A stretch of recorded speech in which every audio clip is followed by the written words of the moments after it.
Double taxation avoidance agreements are commonly understood that they provide relief from double taxation. But these DTAAs do much more. They are very useful when somebody becomes a tax resident of more than one country. Now let us look at the case of US. In US, if somebody is a US citizen, that person becomes a US tax person. And even in case of aliens, if that alien is qualifying for the substantial presence test or the green card test, then that person becomes a US tax person. Now, under the green card test, no matter wherever that person lives, but if he is holding that green card, then he becomes a US tax person. In case of substantial presence test, if he is spending time in the US beyond that specified period of time, then that person is also qualifying to become a US tax person. Now, there are strange situations where somebody is holding a green card of US or is staying in the US for that substantial period of time and qualifying for the substantial presence test. And at the same time, that person, because of his stay in India, becomes an Indian tax resident as well.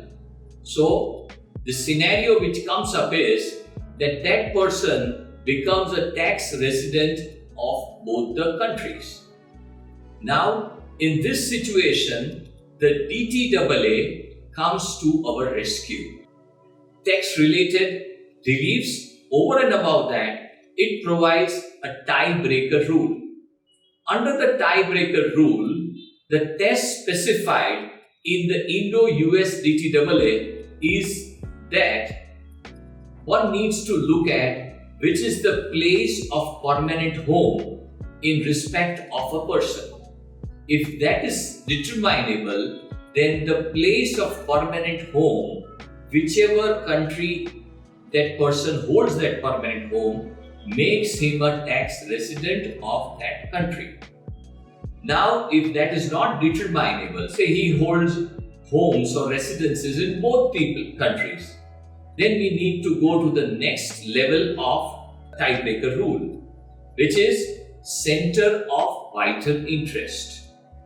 Then, if the center of vital interest cannot be determined, then one needs to go to that what is the habitual abode of that person.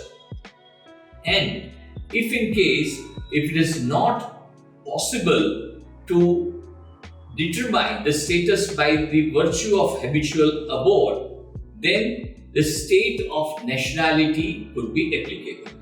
And it is in this manner that these different tiebreaker rules will help determining the status or the residential status of the person.